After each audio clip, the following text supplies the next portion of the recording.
여러분, 제가 하나 질문 드리겠습니다. 제가 여러분의 집에 가서 한 달을 여러분하고 같이 산다면 여러분 어떻게 하시겠습니까? 얼굴 표정 보니까 끔찍합니다. 뭐 이런 표정인 것 같아서 굉장히 당황스러운데, 여러분, 사실 제가 여러분의 집에서 한 달 동안 살면 끔찍한 일일 수도 있어요. 얼마나 불편하겠습니까? 그죠? 하루 이틀도 아니고 한 달을 그렇게 산다면. 그런데 기억할 게 하나 있습니다. 그게 뭐냐면 여러분의 삶에 반드시 변화가 있다고 하는 것입니다. 왜 변화인지 아세요? 제가 여러분과 한 달 동안 같이 살면 여러분 말하는 게 틀려질 거예요. 행동이 틀려질 거예요. 얼굴 표정이 다 틀려질 거예요.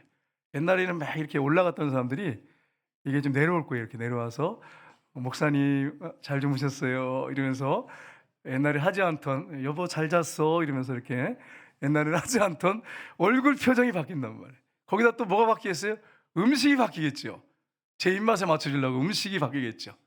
그러면 여러분, 제가 한 달 동안 여러분의 살아도 여러분의 삶이 바뀌는데, 예수님을 인격적으로 만나고 예수님과 동행하는데 아무 변화가 없었더라. 여러분, 이게 가능할까요? 불가능하죠. 있을 수가 없는 일이에요. 제가 여러분의 집에서 한 달 살아도 여러분의 삶에 변화가 일어나는데, 예수님이 여러분과 24시간 동행하는데 그리고 변화가 전혀 없었더라. 그러면 그게 정말 이상한 거 아니에요? 기적 중에 기적이, 그런 기적이 어디 있어요? 근데 오늘날 교회를 다니는 많은 분들이 종교 생활하는 분은 많습니다. 예수님과 동행하지 않아요. 예수님을 인격적으로 만나지 않았어요. 삶의 변화가 없어요. 그러니까 나중에 교회 다니다가 에이 뭐 기독교 아무것도 없네, 별거 없네, 그리고 교회를 떠나는 거예요. 본인은 자기에게 있는데, 문제는 자기에게 있는데 주님께 문제를 돌려버리고 교회를 떠나는 많은 사람들이 있습니다. 그러니까 여러분, 거기에 속지 마세요. 주님과 동행하는 사람들은 절대 그런 일이 있을 수가 없어요. 변화가 일어나고 삶의 패턴이 달라지고 행복하고, 주님 때문에 행복하고, 상황이나 환경은 바뀌지 않고 힘든데 주님 때문에 행복하고, 삶이 바뀌어요. 삶이 바뀌어. 여러분, 예수님의 제자들이 예수님을 만났습니다. 그들은 삶이 바뀌었어요. 베드로도 마찬가지예요.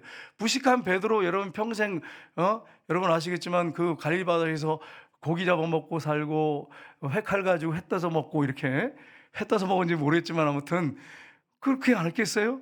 그렇게 평생 살 거예요, 예수님 안 만났으면. 그런데 예수님 만난 다음에 삶이 바뀌었어요. 삶이 바뀌었어요. 그리고서 그 일생을 주님께 드리고 수많은 영혼들을 하나님 앞으로 인도하는 그 무식한 뱃사공 어부가 영혼 구원하는 그런 어부가 됐어요. 완전히 바뀌었잖아요. 오늘 본문에 보면 베드로에 관한 이야기가 나오고 있습니다. 베드로가 예수님은 하나님이시잖아요. 인간의 몸을 입고 오신 하나님이세요. 그래서 무리를 걸었다고 하는 것을 우리가 뭐 당연하다 이렇게 믿을 수 있는데, 인간인 베드로가 무리를 걸었어요. 그것도 그냥 평안한 그런 잔잔한 호수나 바다가 아니고 풍랑이는 바다 위를 걸어서 예수님께 갔습니다. 인류 역사상 무리를 걸었던 사람은 베드로밖에 없어요. 예수님은 하나님이라고 하니까 우리가 뭐 당연하다고 생각할 때 베드로만이 무리를 걸었어요. 여러분, 평생 베드로가 이걸 잊을 수 있었을까요? 못 잊죠. 제가 만약에 풍랑이는 바다 위로 예수님이 오라 그래서 갔는데, 제가 걸어가다가 한참 걸어가다가 이 바람을 보고, 파도를 보고 웃어서 빠져들어갔어. 근데 제가 그걸 잊겠어요? 바다 위를 걸어갔는데 평생 못 잊었죠. 베드로의 삶이 안 바뀔 수가 없죠. 예수님 만났으니까 바뀌었어요. 근데 그게 누가 하신 일이냐? 베드로가 한 일이 아니라 주님이 하신 일이에요. 우리의 삶 속에도 주님이 함께 하시고 주님이 역사하시면 삶의 변화가 있고, 여러분의 삶에 소망이 있고, 여러분이 다시 일어나는 놀라운 역사가 있을 줄 믿습니다. 그런 믿음을 가지고 사시기를 주님이라고 축복합니다. 분강사님 오셨을 때 아멘을 크게 하더니 제가 한 70%밖에 안 되는 것 같은데, 자존심 상해서 이러면 안 되지 않겠어요? 여러분, 붕사가 오면 막 아멘하세요 그러면 아멘하고, 뭐 제가 아멘하세요 그러면 그냥 해가지고 억지로 하는 것처럼 하고, 물론 뭐 자신 있게 열심히 믿습니다 하면서 하는 분들이 계시지만, 여러분 자신 있게 말씀이 그렇다고 하면 아멘 하시기를 주님으로 축복합니다. 그렇다면 주님께서 우리에게 하시는 일은 무엇입니까? 첫 번째로 우리를 위하여 기도하십니다. 예수님께서 오병이어의 기적을 행하셨습니다. 물고기 2마리와 보리떡 5개로 5,000명을 먹이셨어요. 그러니까 여러분 요한복음 6장에 보시면 사람들이 예수님을 임금 삼으려고 했다고 그랬어요. 왜냐하면 그 당시에 여러분 경제가 어렵고 힘들 때잖아요. 네, 로마의 속국이었단 말이에요. 가난하게 살아야 돼요. 그러니까 이 사람들이 예수님이 오병이의 기적을 행하니까 임금으로 추대하려고 그랬어요. 근데 예수님이 무리를 다 보내십니다. 보내신 다음에 홀로 산으로 올라가십니다. 산으로 올라가셔서 마태복음 14장 23절을 보십시오. 같이 읽겠습니다. 무리를 보내신 후에 기도하러 따로 산에 올라가시니라. 저물매 거기 혼자 계시더니. 아멘. 무리를 보내셨습니다. 그리고 산에 가셨습니다. 산에 뭐 하러 가셨습니까? 기도하러 가셨어요. 그래서 제가 산에 무리를 보낸 다음에 기도를 얼마나 몇 시간 하셨을까 이렇게 추측을 해보니까 바다 위로 걸어 오셨을 때가 성경에 보니까 밤 사경이라고 그랬어요. 3시에서 6시. 그러면 한 12시간을 산에서 기도하신 거예요. 12시간을. 산에서 기도하셨어요. 여러분 무슨 기도를 하셨을까요? 산에서. 하나님 아버지와 깊은 교제 가운데 대화하셨겠지만 제자들을 위해서 기도하셨어요. 여러분과 저를 위해서 지금 주님이 기도하고 계시다고 하는 것을 여러분 잊지 마시기를 주님으로 축복합니다. 여러분 성경에 보면 예수님이 십자가 지시기 전에 너희들이 다 나를 배신하고 떠날 것이다 그랬을 때 제자들이 주님 우린 절대로 주님을 떠나지 않습니다. 배신하지 않습니다. 이렇게 얘기했어요. 근데 예수님이 베드로를 향해서 하신 말씀이 있어요. 베드로에게 딱 보시더니 이렇게 말씀하셨어요. 누가복음 22장 31절에 같이 읽겠습니다. 시몬아 시몬아 보라 사단이 너를 밀가부로 타려고 요구하였으나 그러나 내가 너를 위하여 내 믿음이 떨어지지 않기를 기도하였노니 너는 돌이킨 후에 내 형제를 굳게 하라. 아멘. 제자들이 다 배신하고 도망칠 줄 알았어요. 겟세마네 논에서. 실제 그렇게 됐잖아요. 베드로는 3번이나 모른다고 부인하고 저주하고 맹세할 걸 하셨어요. 수제자가. 그래서 예수님 베드로한테 하신 말씀이 내가 내 믿음이 떨어지지 않기를 위해서 너를 위해서 기도했느니라. 주님은 여러분 다 미래를 아신단 말이에요. 베드로가 부인하고 저주하고 맹세할 거 아셨어요. 그래서 내 믿음이 떨어지지 않도록 내가 기도하겠다. 그러니까 베드로가 그 다음 절에 뭐라고 됐냐면 주님 저는 주님과 옥에도 가고 죽는데도 함께 가기로 결단하였나이다. 이렇게 얘기를 해요. 그랬더니 베드로를 보시면서 뭐라고 말씀하시냐면 네가 닭 울기 전에 3번 나를 모른다고 부인하게 될 것이다. 이렇게 말씀하십니다. 우리가 믿음이 흔들리고 믿음이 떨어질 때가 있어요. 그런데 주님이 저와 여러분을 위해서 기도하신다고 하는 것입니다. 십자가에 죽으시고 부활하시고 승천하신 다음에 그 영광스러운 몸, 신령한 몸으로 하나님 보좌 우편에 앉아서 지금 우리를 위해서 기도하신다고 성경은 말씀하고 있어요. 지금도 저와 여러분을 위해서 기도하십니다. 성경에 로마서 8장에 보시면 같이 읽겠습니다. 누가 정죄하리요 죽으실 뿐 아니라 다시 살아나신 이는 그리스도 예수시니 그는 하나님 우편에 계신 자요 우리를 위하여 간구하시는 자신이라. 아멘. 저와 여러분을 위해서 기도하신다는 사실을 잊지 마시기를 주님으로 축복합니다. 이틀 전에 철야기도 때 하나님께서 마음에 감동을 주셔서 이제 복음성을 불렀어요. 그 복음성이 당신이 지쳐서 기도할 수 없고 눈물이 빗물처럼 흘러내릴 때 주님은 아시네 당신의 약함을. 그 다음에 뭐죠? 사랑으로 돌봐주시네.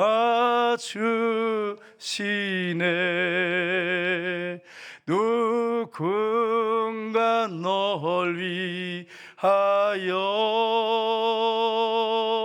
누군가 기도하네.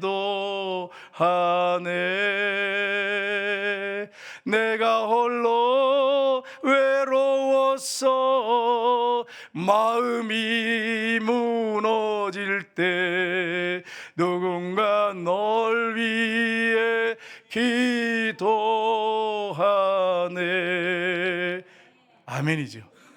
우리가 마음이 무너지고 나 홀로 있을 거라고 지쳐서 쓰러지고 그렇게 힘들어할 때 누군가 기도한다니 찬양을 부를 때 저에게 딱 들어오는 게 뭐였냐면 주님이 나를 위해서 기도하시는구나. 우리 성도님들이 나를 위해서 기도하시는구나. 우리 어머니가 우리 사모가 나를 위해서 기도하는구나. 이게 확 들어오는 거예요. 여러분께 그래서 감사했어요, 여러분. 우리 주님께 감사하고 영광 올려드리고 여러분께 감사했어요. 기도 안 하신 분들한테는 감사하지 않아도 될까요? 네, 감사해야지요. 네, 얼마나 소중한 성도님들인데. 저를 위해서 생각할 때마다 한마디라도 여러분 기도해 주시길 주님으로 축복합니다.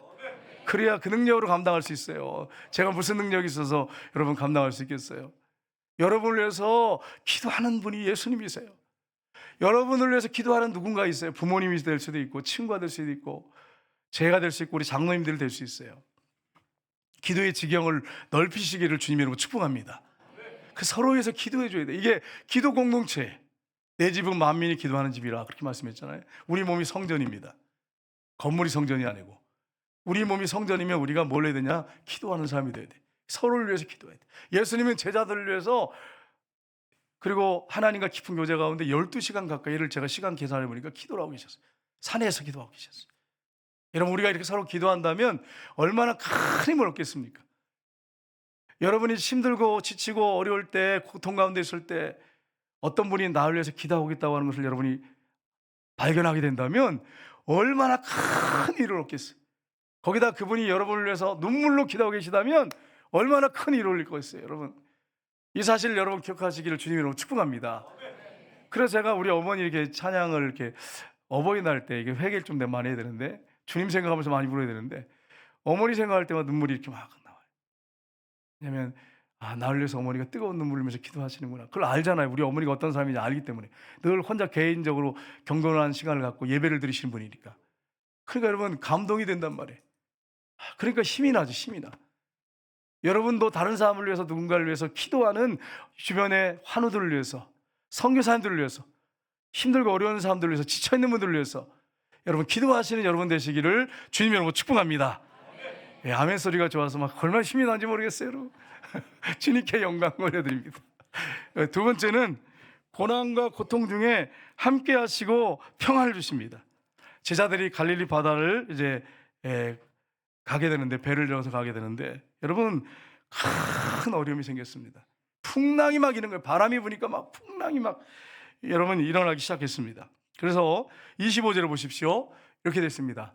밤사경에 예수께서 바다 위로 걸어서 제자들에게 오시니 아멘. 고난과 고통 가운데 있을 때 제자들이 노를 젓고 물을 퍼내느라고 막 얼마나 힘들었겠어요. 이제 죽겠다고 할 때 정말 이제 죽었다. 이 배 뒤집어졌다. 이럴 때 그 풍랑이 는 바다 위로 예수님이 걸어서 제자들에게 오시니라. 여기서 제자들에게 오시나에다 여러분의 이름을 넣으세요. 그 풍랑이 는 바다 가운데 여러분에게 오십니다. 이 사실을 여러분 믿으시기를 주님 여러분 축복합니다. 걸어오셨어요. 그리고서 26절을 보십시오. 같이 읽겠습니다. 제자들이 그가 바다 위로 걸어오심을 보고 놀라 유령이라고 하며 무서워하여 소리지르거늘 예수께서 즉시 이르시되 안심하라 나니 두려워하지 말라. 아멘.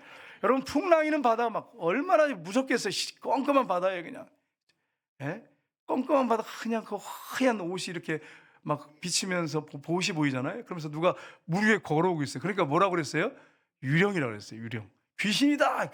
귀신 맞잖아요. 하얀 물체 같은 게 이렇게 막 그 풍랑이는 바다 막 지금 얼마나 여러분 힘들었겠어요. 물 퍼내야지 노져야지 막 죽겠는데 거기다가 하얀 게 뭐가 이렇게 그 풍랑이는 바다에 컴컴한 바다에 걸어오는 거예요. 한 옷을 입고 누가 얼마나 무섭겠어요. 그래서 봐요. 무서워하며 여러분 배가 뒤집혀지는 거 물 퍼내는 것도 힘들고 어렵고 고통스럽지만 더 무서운 건 하얀 물체가 가까이 다가오는 거예요. 그래가지고 무서워서 소리 지르는 거예요. 유령이다 막 귀신이다 막 소리 지르는 거예요. 그때 주님이 뭐라고 말씀하십니까? 즉시 이르시되 귀신이라 그러니까 유령이라 그러니까 안심하라 내니 두려워하지 말아라. 그 풍랑이는 바다 위로 예수님이 걸어오셨어요. 여러분 우리가 때로는 고통과 고난 가운데 있을 때가 있는데 여러분 굉장히 힘들고 어려운 가장 힘들고 어려운 그때가 언제냐면 사랑하는 가족을 잃었을 때입니다. 사랑하는 남편을 잃고 사랑하는 아내를 잃고 아니면 형제를 잃고 자녀를 잃고 그때처럼 고통스러울 때가 어디 있겠어요. 제일 고통스럽죠. 그런데 여러분 꼭 기억할 게 있어요. 사람이 죽으면 영혼이 빠져나가서 천국이나 지옥에 갑니다. 영혼이 빠져나갔어요. 그런데 사랑하는 주님은 여전히 우리 곁에 계세요. 그게 정말 우리에게 진정한 위로가 됩니다. 그러니까 여러분 우리 중에 큰 어려움과 고통 가운데 있는 분들 이 중에 계세요. 근데 여러분이 그 고통과 그 어려움만 그 상황만 보지 마시고 영적인 눈을 들어서 우리와 함께 하시는 예수님을 바라보시는 여러분 되시기를 주님으로 축복합니다. 주님이 떠나지 않으세요. 고난과 고통 가운데 찾아오세요. 함께 하십니다. 이걸 여러분 잊지 마시기를 주님으로 축복합니다. 예수님이 십자가에 못 박혀 죽으시고 3일 만에 부활하셨습니다. 제자들은 두려움에 떨고 있었어요. 예수님이 그렇게 자기들은 모든 직업을 내려놓고 모든 걸 포기하고 예수님을 따랐습니다. 그런데 예수님이 십자가에 못 박혀 죽은 거예요. 그리고 장사를 치렀어요. 자기들은 두려워서 가지도 못했어요. 근데 예수님이 3일 후에 제자들이 두려워서 벌벌 떨고 있는데 나타나셨어요. 요한복음 20장 19절 20절에 보시면 같이 읽겠습니다. 이날 곧 안식 후 첫날 저녁 때에 제자들이 유대인들을 두려워하여 모인 곳에 문들을 닫았더니 예수께서 오사 가운데 서서 이르시되 너에게 평강이 있을지어다. 이 말씀을 하시고 성과 옆구리를 보시니 제자들이 주를 보고 기뻐하더라. 아멘. 예수님이 십자가에 못 박혀 죽으시고 부활하시기 전에는 시간이나 공간에 묶여 계셨어요. 동일한 시간에 여러 곳에 나타나실 수가 없었어요. 어떤 공간 안에 있어서 육을 입고 있었으니까. 근데 신령한 몸, 거룩한 몸을 입은 다음에는 시간과 공간을 초월하셨어요. 제자들이 두려웠어요. 예수님이 십자가에 못 박혀 죽고 장사를 치렀다고 하는 걸 들었단 말이에요. 소식을 가보지도 못했어요. 두려워가지고 문을 꼭꼭 끌어담고 두려워 떨고 있는데 3일 만에 부활하신 예수님이 그 장소에 신령한 몸, 거룩한 몸으로 나타나셨어요. 눈에 보이게. 그러면서 손과 옆구리를 보십니다. 너에게 평강이 있을지어다. 제자들이 얼마나 기뻤겠습니까? 주님이 오늘날도 마찬가지입니다. 우리가 두려워하고 있을 때, 어렵고 힘든 가운데 있을 때 찾아오세요. 어떤 분이 우울증이 걸려가지고 우울증 걸리는 분들은 여러분 밖으로 나가셔야 돼. 집에 있으시면 안 돼.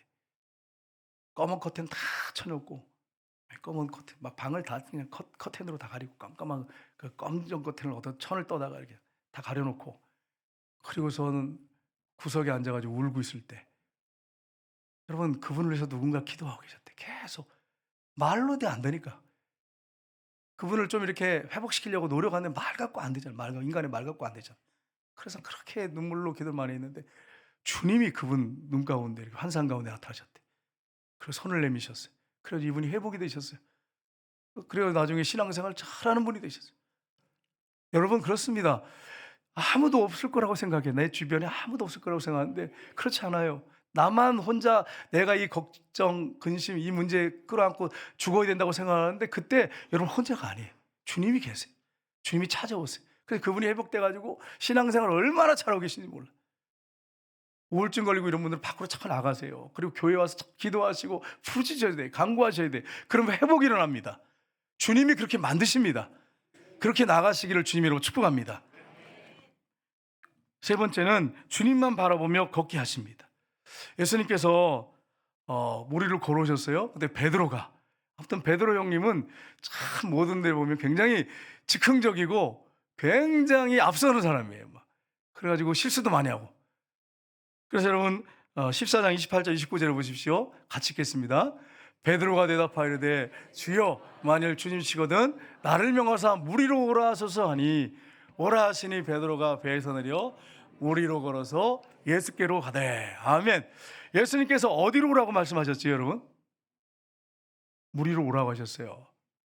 근데 어디로 오라고 해요? 무리로 오라고 했는데 누굴 보고 오라고 하시는 거예요? 예수님 보고 오라는 거예요. 나 있는 대로 와라 이거예요. 방향이 있어가지고 어디 아무 데나 어디로 가요? 무리로 오라 명하소서. 오라. 누구에게 오라는? 나에게 오라는 거예요. 나에게로 오라. 베드로가 배에서 내려서 무리를 걸어서 누구에게 가대? 예수께로 가대. 예수님께로 가야 돼. 예수님께로. 예수님 바라보고 걸어갔어요. 예수님 바라보고 무리를 걸어갔어요. 인류 역사상 풍랑이는 바다 위를 걸은 사람은 베드로밖에 없어요. 그 무서운 밤바다에 베드로가 그 배에서 내려서 걸어갔어요. 여러분 베드로가 실수투성이지만 그에게는 작지만 믿음이 있었어요. 그 믿음이 그게 모험을 할 수 있는 그런 믿음이었어요. 결단할 수 있는 믿음이었어요. 참 대단하죠. 베드로 이런 모습 보면 참 존경스러운 부분이 많습니다. 실수도 많이 하지만. 그래서 바다 위로 걸어가는 놀라운 역사가 일어났습니다. 그럼 제가 하나 질문할게요. 베드로가 배에서 그 풍랑 있는 바다 위로, 컴컴한 바다 위로, 무서운 바다 위로 뛰어내렸습니다. 그리고서는 예수님 바라보고 걸어갔습니다.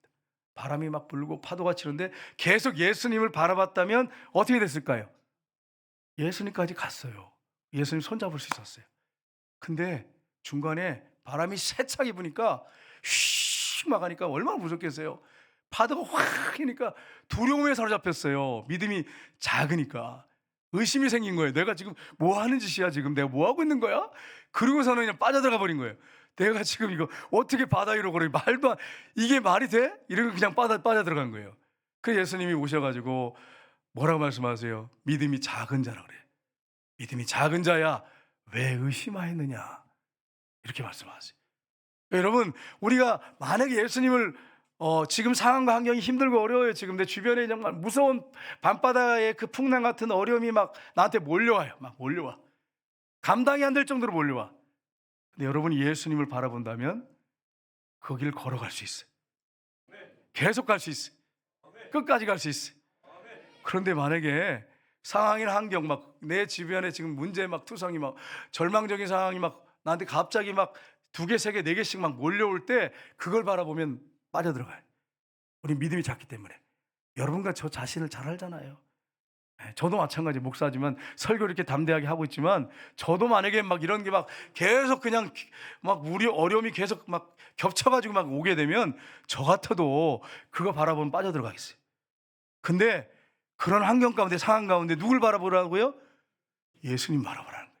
그 상황 가운데 그거 바라보지 말고 그러면 끝까지 걸어갈 수 있어요. 예수님이 오라는 데까지 걸어갈 수 있어요. 따라갈 수 있어요.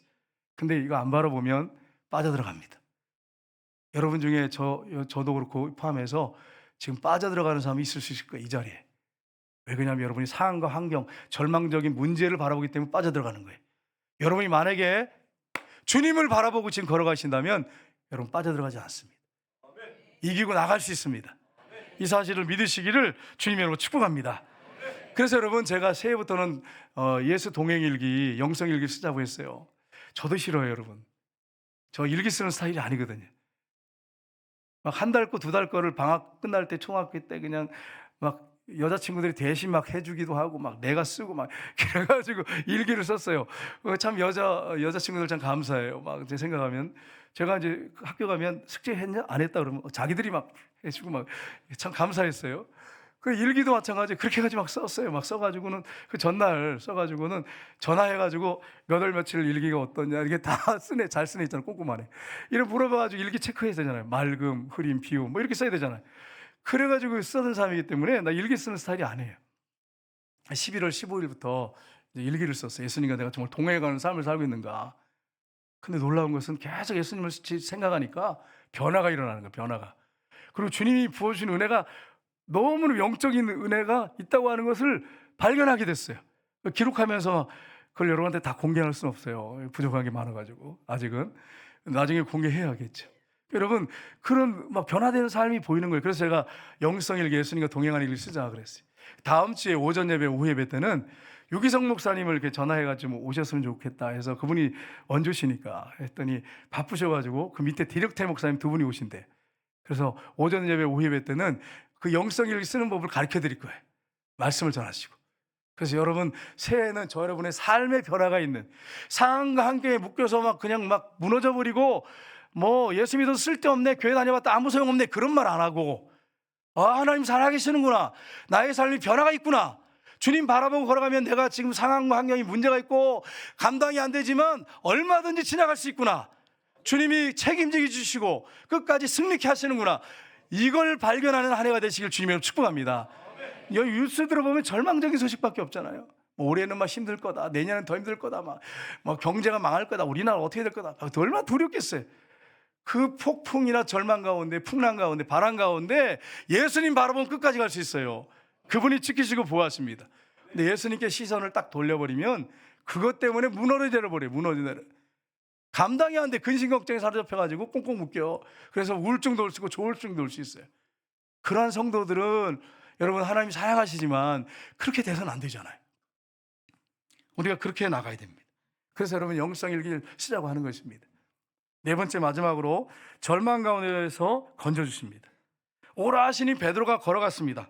바다로 걸어가는데 30절 32절 한번 보겠습니다. 같이 읽겠습니다. 바람을 보고 무서워 빠져가는지라 소리질러 이르되 주여 나를 구원하소서 하니 예수께서 즉시 손을 내밀어 그를 붙잡으시며 이르시되 믿음이 작은 자여 왜 의심하였냐 하시고 배에 함께 오르매 바람이 그치는지라. 아멘.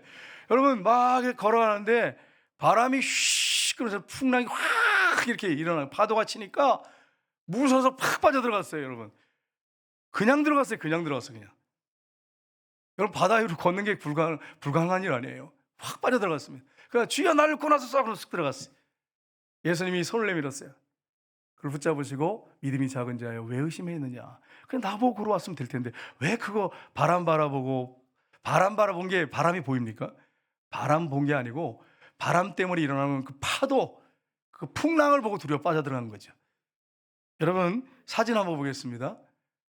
물에 푹 빠져들어가는 거예요. 주여 구원하소서 그러면서 예수님이 손을 내밀어 가지고 그 다음 사진 볼까요?